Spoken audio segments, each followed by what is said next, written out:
All right. Now, you know, I think the Daily Wire days are numbered. I mean, recently with the Brett Cooper fiasco, you know, and then you had a few years back the fiasco of Candace Owens falling out with Ben Shapiro. Of course, what do you think would happen when you have two people with egos the size of Saturn together? Now, here's the thing: is at least Ben Shapiro is good at pretending to be smart, but Matt Walsh, it's like, why does this dude even get any recognition? Anyways, let's. Oh yeah, after you hear this, you won't view transgender the same ever again. I don't think so, dude. You don't know the. You don't have the first fucking clue. But let's just go with this. When the Sixth Circuit upheld Tennessee's ban on the chemical castration of children last year, they singled out the World Professional Association for Transgender Health, or WPATH. This is the organization that major hospitals and gender clinics cite as the all-important authority on so-called trans healthcare. In fact, in court, the ACLU argued that WPATH's professional opinions are so important that they should overturn the will of the overwhelming majority of voters in the state of Tennessee. But the court was not convinced. In its opinion, it pointed out that WPATH, by its own admission, has presented, quote, limited data on the long-term physical, psychological, and neurodevelopmental outcomes that result from administering puberty blockers and cross. Okay, now I can tell you this, having lived in San Francisco for over 15 years, is that I hate it when they lump all the LGBT and all the additional shit they added together because they don't all get along. Okay, butch lesbians and drag queens and are blood enemies of gender dysphorics, and I'm changing the terminology. Okay, originally it was called transsexual, but anything the postfix sexual leaves a sour taste in the mouth. And it's not very accurate. So then they upgraded it to transgender, which is a more accurate description, but it's been that term has been so bastardized by the communist left. When you come up with a new one, so gender is for or what it is. All right. Now, as I said, gender dysphorics are blood enemies with drag queens and butch lesbians. Okay.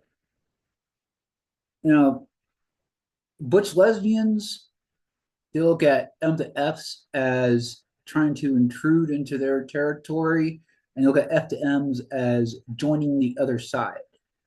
Drag queens are gay men who fucking hate women. Okay. They mock them, they insult women. You ever seen a drag show? Okay. Oh, are there any real women in the audience? Women giggle and raise their hand. Ew, fish. Ladies, you have any idea how low of an insult that is?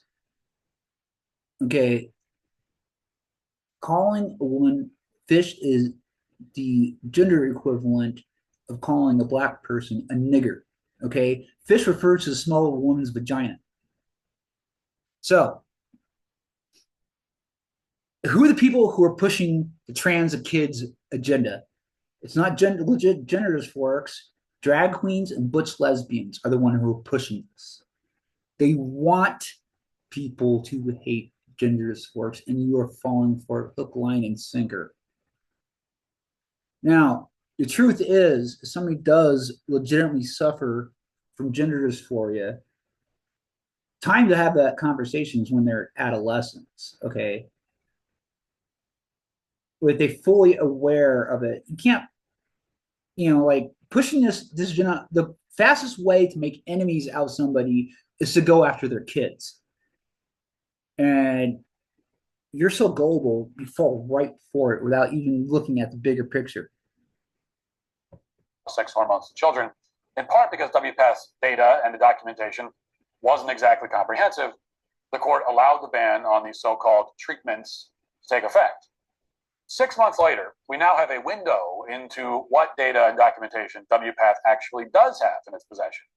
And it's not limited, as they previously said. Instead, This internal documentation at WPATH is comprehensive evidence that so-called gender-affirming care, quote unquote, is an unscientific scam that ruins the lives of children. Yeah, I know what else is an unscientific scam that ruins the lives of children? Psychiatric drugs.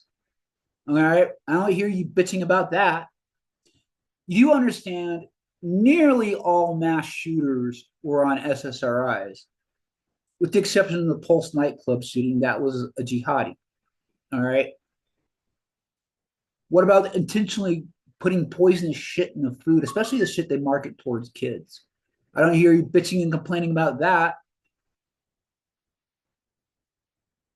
Permanently damages their bodies. And crucially, the documents prove that WPATH knows it. These leaked WPATH files come to us from a think tank called Environmental Progress, and the independent journalist Michael Schellenberger, among the path, by its own admission, has. Oh, WPATH is a scam. One of many. And it'll go down as a scam. All right. Right now, the whole trans kids thing is a psychological warfare. They want people to hate them. And you're promoting this shit, you fucking propagandist. Presented, quote, limited data on the long-term physical, psychological, and neurodevelopmental outcomes that result from administering puberty blockers and cross-sex hormones to children, in part because WPATH's data and the documentation wasn't exactly comprehensive. The court allowed the ban on these so-called treatments to take effect. 6 months later, we now have a window into what data and documentation WPATH actually does have in its possession. And it's not limited, as they previously said. Is this Instead, repeating? this internal documentation at WPATH is comprehensive evidence that so-called gender-affirming care, quote unquote, is an unscientific scam that ruins the lives of children and permanently damages their bodies. And crucially, the documents prove that WPATH knows it. These leaked WPATH files come to us from a think tank called Environmental Progress, and the independent journalist Michael Schellenberger. Among environmental progress, that should be a red flag right there. The files is this internal communication at WPATH from a doctor concerning a 16-year-old girl who developed liver tumors, large ones, after she was given drugs to suppress menstruation as well as testosterone. Quote, the patient found to have 2 liver masses, and the oncologist and surgeon both have indicated that the likely offending agents are the hormones. That's a quote. In response to that report, another doctor on the WPATH discussion forum said that one of his colleagues had developed liver cancer and died after taking testosterone for about a decade. Quote, to the best of my knowledge, it was linked to his hormone treatment, the doctor wrote. Quote, it was so advanced that he opted for palliative care and died a couple of months later. Now, at no point in these documents does WPATH suggest that they should go public with these concerns. They don't immediately run to the media with their determination that cross-sex hormones could contribute to fatal liver cancer. They don't warn anybody, as far as I can tell. Instead, they press on with a plan to mutilate the 16-year-old girl with liver tumors and the tumors that they have apparently caused. Okay. Again, that 16-year-old was legit genders for obviously, puberty blockers are a really horrible idea. Okay. But we didn't have these type of problems among gender sport people like a decade ago. This is a recent phenomenon. And like I said, I lived in San Francisco for 15 years. I met plenty who transitioned on both sides, and I never heard of fatal liver cancer coming from cross-sex hormone treatment. So, obviously the puberty blockers specifically are that they administer to the kids are probably the culprit.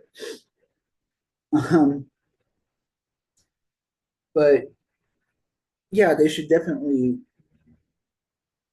avoid trying to trans the kids. Again, this is intentionally trying to create division.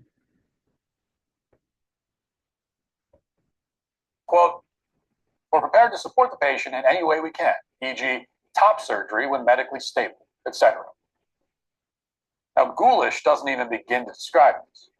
After concluding that they've possibly caused tumors in a teenage girl's liver, their only concern, apparently, is how quickly they can remove her breasts.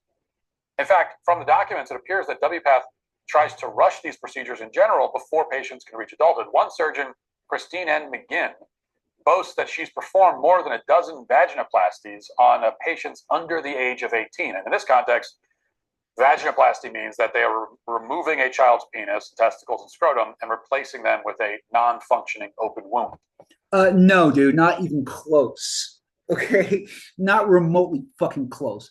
They don't cut off the penis; they invert it. They turn it inside out, and it is not non-functional.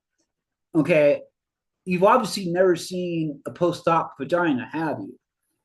You know, if it's done by a good surgeon, aesthetically looks identical to that of a biological woman. You are fucking clueless.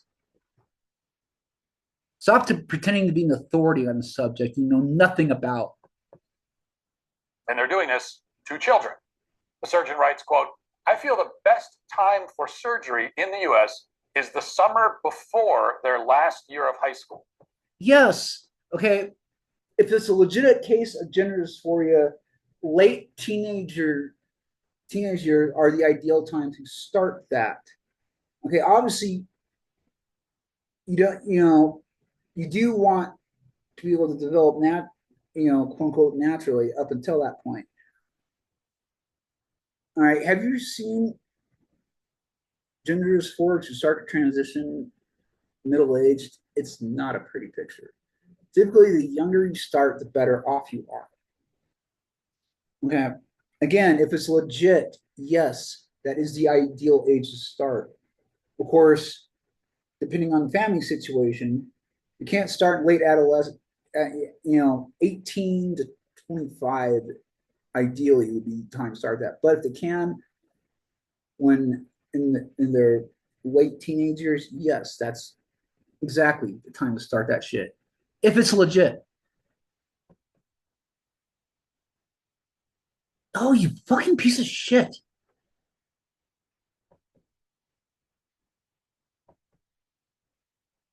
Stop skipping back. And neurodevelopmental outcomes that result from administering There's in this before their last year of high school. She also says many other surgeons in this community agree with her. What makes this even more egregious, if that's possible, is that WPATH knows that children can't provide informed consent to any of this butchery. Teenagers can actually. Young children, no. Again, very rare cases that have very open-minded parents who understand the legitimacy of that. Yes, dude. Late adolescence is the perfect time to do that. Okay? Don't insult the intelligence of teenagers. They might be blissfully naive, but they are smart. They understand the difference. Okay. By the time you're old enough to drive, you're old enough to figure out who you are. Admit that in these files. Schellenberger obtained this footage showing WPATH members discussing how little patients understand about these procedures. And parts of this video were made public last year, but Schellenberger obtained the full thing. Here are a couple of parts of it. Watch. I think the thing you have to remember about kids is that we're often explaining these sorts of things to people who haven't had biology in high school yet, and I know I've heard others in this kind of a setting say, well, we think adults are like really slick biologically. In fact, lots of people have very little medical understanding of stuff like that we just medical professionals and mental health professionals take for granted. But I don't know still what to do for the 14-year-olds. The parents have it on their minds, but the 14-year-old, it's like talking with diabetic complications with a 14-year-old. They don't care. They're not going to die. They're going to live forever, right? So I think when we're doing informed consent, I know that that's still a big one. We try to talk about it, but most of the kids are nowhere in any kind of a brain space to really, really, really talk about it in a serious way. That's always bothered me, but we still want the kids to. Sounds to me like he's advocating educating the kids on it before proceeding. That's what it sounds like to me. Be happier in the moment, right? We want them to be happier in the moment. He says, we try to talk about it, but most of the kids are nowhere in any kind of brain space to really, really, really talk about it seriously. That's just one of the many quotes like this from WPATH members. Here's another one, quote, it's out of their developmental range to understand the extent to which some of these medical interventions are impacting them. They'll say they understand, but then they'll say something else that makes you think, oh, they didn't really understand that, and they didn't really understand that they're going to have facial hair. So these are the doctors. You know, I think they explain right away that testosterone injections will give you facial hair. It'll knock your voice down a couple of octaves. It's pretty obvious that, hey, we're turning you into a man. Men have facial hair. Hello. Dude, how the fuck could you be this woefully ignorant unless it's an act? And unless you're doing the George W. Bush routine and trying to play dumb, but I don't think you're pretending. Doing this stuff, admitting that the patients they're doing it to cannot really consent to it. Elsewhere in the files, there's a confession from a therapist that in 15 years, she's only turned down one patient for gender treatment. And that's only because that patient was in active psychosis and was hallucinating during their interview.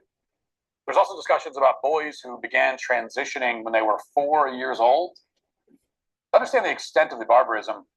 Okay, now that should be outlawed. All right. Because, like, no, okay, look, if your 4-year-old son comes up to you and is like, Daddy, I'm a girl. You're like, no, you're a boy. Boys have outies, girls have innies. You have an outie. That's different from when your 14-year-old comes up to you, Dad, we've got to talk. All right. So, yeah, I agree. Like I said, the quickest way to make an enemy out of somebody is go after their kids. And trying to give offense a 4-year-old, okay, no, there should be zero pressure at all. As far as the shit they're pushing in the schools, okay, as far as LGBT minus all the other shit they put in there, they should know nothing about that until the beginning of middle school when they start sex ed. And the only thing they should know about it is that it exists. Okay. Because kids, they these days with the internet, they can do their own research if they feel like there's something going on with them internally. Okay. The only thing they should know is that it exists. That's it. You need to read the WPATH files for yourself. I'm not going to summarize them all here only because it would be redundant. For now, it's important to emphasize that none of these findings are surprising. They're unbelievably disturbing. But there's nothing in here that would surprise anyone who's done even a cursory look into WPATH. There's no excuse for any hospital or medical association to listen to a word WPATH says. And that's been clear for a very long time. Redux has done extensive work exposing the various perverts who are connected with WPATH, including eunuch fetishists who post their fantasies anonymously on the internet. These are academics who have lectured at WPATH. Well, if it's anonymous, how the fuck do you know that he posted those? And spoken at conferences, and they're apparently sexually aroused by the idea of castrating themselves. Yeah, dude, that's a small niche population of the gay community. Now, unless you've been like, well, they used to post shit like that in tribes.net, but that's now defunct. But yeah, there are, especially like the gay men who are the bottoms. They're like, why the fuck do I need a dick? Okay. Or pair of balls. Yes, there is a fetish among gay dudes. All right. A niche quality among gay dudes. And you have to do some serious digging to find out that that person was associated with that. And I won't be surprised if that is completely separate from the person's job. Okay. Some people know how to separate work from pleasure. This shows how ignorant you are, dude. Imagine entrusting the care of your child to an organization that promotes people like that. They want to castrate themselves and they want to do the same to your child. No, you sick fuck. Okay. What makes you think that? Like I said, it's a fetish amongst a niche circle of gay dudes. All right. And that guy just happened to be part of that fetish and he's got a job working. Doesn't mean he wants to do that on the kids. All right. Fucking, you're the one who's got your mind in the gutter, dude. It's unbelievable, but the truth is that even before these kinds of people became affiliated with WPATH, the organization had no credibility. WPATH, the organization that major hospitals and medical organizations hold up as the gold standard for trans healthcare standards, was a radical cult from the very beginning. That's what you have to understand. Then how did he become mixed up with the AMA? Obviously, if they were the quote unquote gold standard, they obviously have some sort of credentials to back them up. So I'm going to recount WPATH's sordid history because, to my knowledge, no one has done it before. And you need to understand what this organization is, and to know that, you need to know where it came from. So the history of WPATH starts with a gender-confused, new age, drug-addicted, lesbian rich kid named Rita Erickson, her prolific nudist friend. Female to male, dude. Him. Show some fucking respect. Zelda Supley, and something called the Erickson Educational Foundation, or EEF. Rita Erickson was born in Texas in 1917 to successful business owners named Robert and Ruth Erickson, and with immense privilege and educational opportunities, ironically, at an all-girls school. Rita grew up to become an engineer and contributed to the continued success of her family's lead smelting business, ultimately inheriting and selling it for millions of dollars. In 1963, after her father had passed away, Rita sought to transition into a he under the care of a quack doctor named Harry Benjamin. Rita changed her name. Oh, God. Okay. First off, it's been scientifically proven that what causes gender dysphoria is when somebody's brain is wired of the opposite sex of their body. Now, Harry Benjamin was a product of his generation. He wasn't a fucking quack, okay? Named to Reed Erickson and became the ultimate financial force in the push for mainstream acceptance of transgenderism. Then, in 1964, Erickson launched the EEF to, quote, provide assistance and support in areas where human potential was limited by adverse physical, mental, or social conditions, or where the scope of research was too new, controversial, or imaginative to receive traditionally oriented support. Imaginative. That's one way to put it. But despite Rita's plans to advance human potential for every Read, dude. You don't dead name a gender dysphoric unless you're intentionally trying to insult them, which apparently you are. Buddy, supposedly, her own life was falling apart following the mutilation that Erickson received under the care of Dr. It's not mutilation, you fucking moron. Benjamin. She had 4 failed marriages. She developed a drug addiction and ultimately fled from California to Mexico to avoid drug charges. Her daughter had to take on a conservatorship of her estate due to her mental and physical decline. And still, beginning around the time of Erickson's transition, and all through her decline, the EEF pushed transgenderism and mutilation-based care of gender-confused people under the leadership of its director, Zelda R. Supley, who was the right-hand woman to Erickson. Now, Supley, her claim to fame was her obsession with nudity, mostly. She owned multiple nudist camps and became the first woman to pose fully nude on the cover of Playboy. She also did psychic research and dabbled in past life, new age beliefs. Yeah, dude. Like, if you had a fucking clue, which you don't, if you have a fucking clue, you know that shit is 100% legit. All right. Most people who've grown out of childish mindset of believing religion, okay,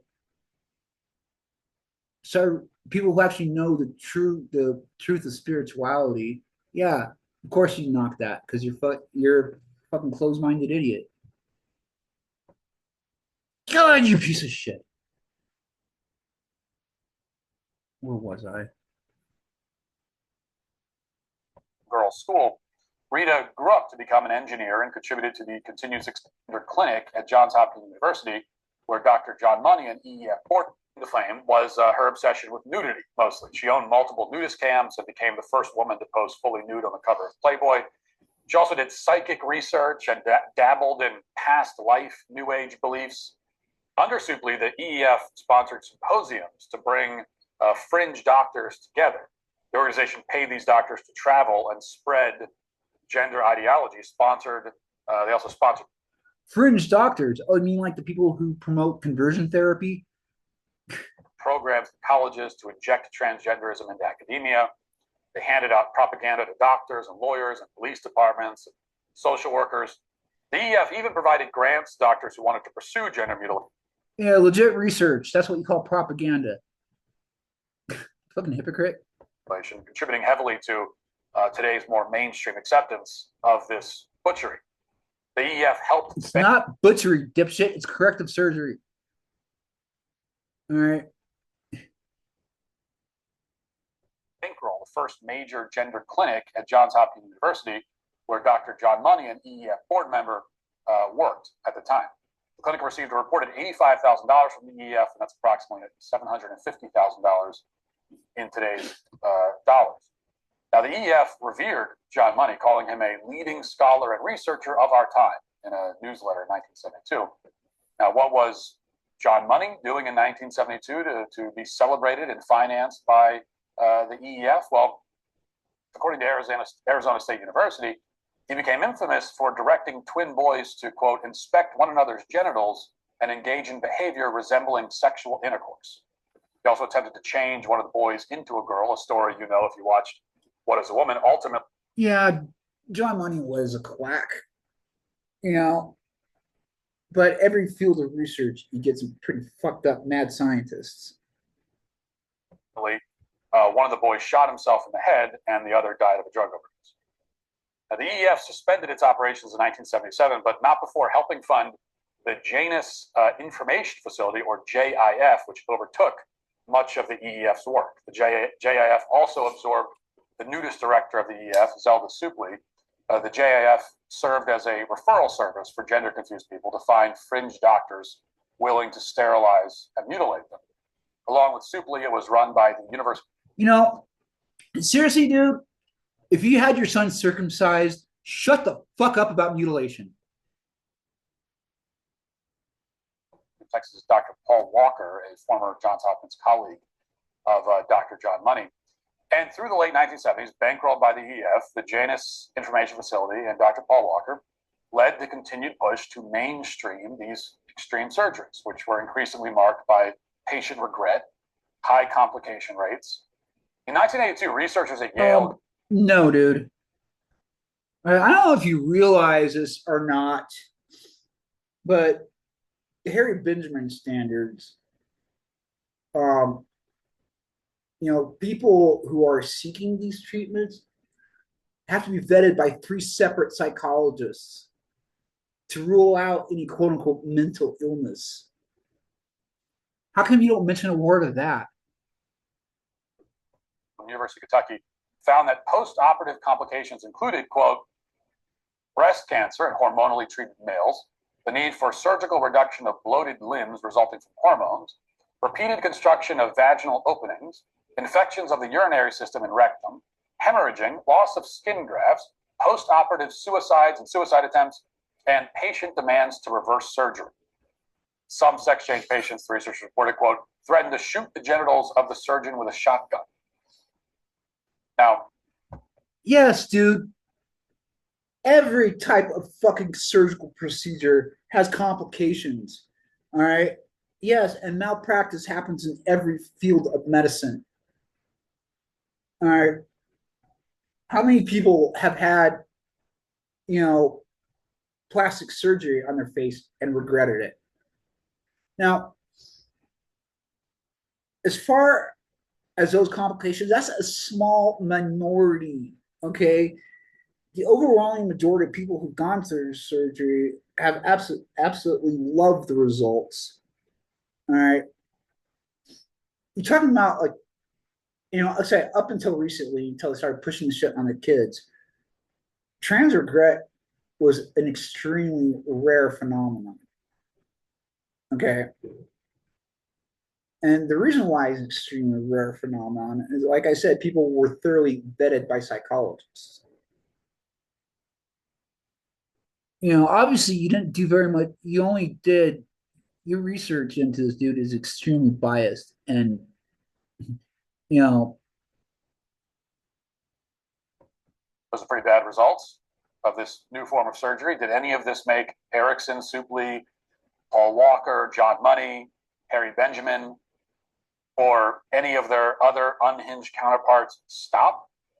Did it give them a moment of hesitation? No, they doubled down. Using the internet without ExpressVPN, it's like forgetting to mute yourself during a Zoom meeting and having everyone hear your side of the conversation with your coworker. It may just be a bit of harmless banter, but what happens if you say something? VPN.com/Walsh, get an extra 3 months free. ExpressVPN.com/Walsh. Does your debt keep you tossing and turning at night? It's like you can't get away from it. Unfortunate reality is that our banking system is designed to trap you in debt. These insanely high interest credit cards and loans make it nearly impossible to pay off your debt. Thankfully, there's a new way. In 1979, the EF-funded symposia led to the formation of the Harry Benjamin International Gender Dysphoria Association, which took over from the JIF. And it was chaired by Dr. Walker, who left the University of Texas thanks to some financial backing from Erickson. Dr. Harry Benjamin, the new organization's namesake, had long been bankrolled by his former patient and funder extraordinaire, Erickson. Benjamin received $18,000 per year from Erickson, which is worth about $176,000 today. In the early years of the Harry Benjamin Association, at the urging of Benjamin, Erickson allowed the EF to be revived for a year to fund newsletters to get its message out to the masses. But what was it about Benjamin that made him so beloved? Well, in 1966, Dr. Harry Benjamin had authored The Transsexual Phenomenon, which inspired this community of fringe doctors. In it, Benjamin acknowledges that fake vaginas are, quote, wounds, and says that these fake vaginas can degrade to the point of being, quote, obliterated and useless for sexual relations. In how many cases? In admitting that they're creating open wounds in patients and calling it vaginas. Benjamin also outlines the social motivation behind some transitions. In one case, Benjamin writes that... I'm willing to bet that he didn't actually say that. A mother was embarrassed to be seen with her son in public. But when her son began identifying as a girl, the mother suddenly became proud of him and even found him to be, quote, attractive. In an especially creepy passage, Benjamin writes that he could also verify the attractiveness of the supposed young lady. The Harry Benjamin International... Okay, so what if she was aesthetically attractive? The fuck does that mean, dude? Gender Dysphoria Association, led by Paul Walker, fully recognized its roots in Dr. Harry Benjamin, Reed Erickson, Zelda Supley, presenting them with Lifetime Achievement Awards. And the newly formed Harry Benjamin Association wasted no time creating their first standards of care in 1979, despite the ample history of failure and suffering they'd inflicted on people who often had... What about the much greater ample history of people who felt their lives were saved by that? What about the overwhelming ample history of people who are totally satisfied with that? What about the overwhelming ample history of people who never look back? Like I said, I've known way more gender dysphoric individuals than you can count, and I doubt you can count that far, dude. All right. And what you're describing is a minority, okay, a small minority of when it does go wrong. So you ignore all the success and you only focus on the failures. That's very biased research. Okay. Comorbid mental illnesses, they declare themselves arbiters of authority. Their only mild redeeming quality was that they seemed to agree that this sadistic quackery shouldn't be inflicted upon minors who were obviously incapable of consent. That's what they said back then. In 2001, the earliest iterations of the website for the Harry Benjamin Association linked to another website called Transsexual Women's Resources, run by one of their early members, Dr. Ann Lawrence, who sat on the Standards of Care Committee for the association. And he was, and still is, an admitted autogynephile, which is a paraphilia where a man is sexually aroused by the thought of himself as a female. Oh God, dude. If she's a post-operative transsexual, she's not an autogynephile. And that's just another made-up, quote-unquote, mental illness by the people pushing the DSM-5, okay?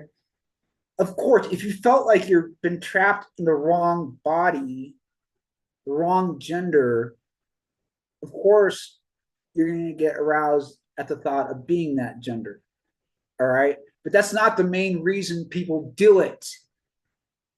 They do it because their brains are wired to be one gender and their body is the other. Okay. And in a paper, Dr. Lawrence refers to autogynephilia as an underappreciated paraphilia. Now, few have been as honest about this paraphilia as Dr. Ann Lawrence. In a 1999 version of his website, her website, linked to, he wrote about his personal experience with genital mutilation, saying that he very badly wanted to be a, quote, receptacle. And that's why he wanted to get the mutilation. In 1997, Lawrence corrective resigned surgery from the hospital after admitting to a serious lapse in judgment, quote unquote, involving a patient. And the lapse of judgment was that, according to an incident report, a hospital gynecologist repeatedly told Lawrence that a patient, an Ethiopian woman, had not experienced female circumcision, but when the gynecologist left the room, Lawrence performed a non-consensual genital exam on the woman who was unconscious. That was his lapse of judgment, otherwise known as sexual abuse of a woman. I call bullshit on that. Now, how many quote unquote trans women are just men with a paraphilic sexual arousal of themselves as women? I would say less than a fraction of a percentage. And more concerningly, how many of them who view themselves, view women simply as genital receptacles, quote unquote, are probably none of them. And, I've met a lot more than you have, and I doubt you've actually known any legit gender dysphorics yourself. Here's an idea. Why don't you have a conversation with somebody? Being allowed in the restrooms and locker rooms of actual girls and women. Despite having published this garbage, Dr. Ann Lawrence. Okay, first off, fucking idiot. Somebody who legitimately suffers from gender dysphoria, okay, let's say a male to female. As far as she's concerned, she wants everyone to perceive her as a biological female. Okay, so as far as the bathrooms, okay, yeah, you go directly into a stall, you shut and lock the door, you do your business, get out, and wash your hands real quick and leave. Okay, they're inside a closed stall. Who gives a shit? Now, as far as locker rooms, every gender dysphoric woman I've met never stepped foot into one of them until they were post-operative. The reason, again, they don't want anybody to know they're anything other than a biological female. So why would they do something as stupid as exposing themselves? You are one ignorant fucking bastard. Remained involved in the standards of care for the Harry Benjamin International Gender Dysphoria Association. He was a co-author on the 6th version of the standards, which were published in 2001. And that was the last version published before the organization changed its name in 2007 to WPATH, or the World Professional Association for Transgender Health. Now, despite this new branding, WPATH continued promoting the same radical gender ideology and sexual paraphilia of its predecessors. The 7th version of the standards of care, released under the new WPATH name in 2012 and valid all the way through 2022, continued to reference the work of Dr. John Money, whose victims killed themselves WPATH also cited the receptacle autogynephile, Dr. Ann Lawrence. As recently as last year, the WPATH website fully acknowledged, almost proudly, their origin with the EEF and how its suspending of operations in 1977 directly led to this pack of fringe doctors forming the Harry Benjamin International Gender Dysphoria Association, which is now WPATH. But despite its sordid history, WPATH is somehow now taken seriously as the standard setter in the field by major hospitals. Well, shit. Obviously, it's been like that with part of the, part, I guess, community, I don't know, for lack of a better word, but since the very fucking beginning. So it makes sense it would be the gold standard. And medical associations. And this is maybe the single greatest scam in modern medicine. It's one of the greatest scams in the history. No, dipshit. The greatest scam in history, in medical history, is psychiatry. Okay? That is a fucking scam. All right? Get a big pharma gets a bunch of quacks, and psychiatrists, you want to talk about quack doctors, psychiatrists are the fucking quacks, okay? They get together and invent quote unquote diseases so they can make pills that don't work. Right. And psychiatric drugs are chemically nearly the same thing as street drugs. I've known people who pop Prozac to get high. Okay. So history of medicine. It's destroying the lives of children across the country. And that much is clear. What's less clear is why anyone who knows the truth about WPATH's origin would ever listen to a word they have to say.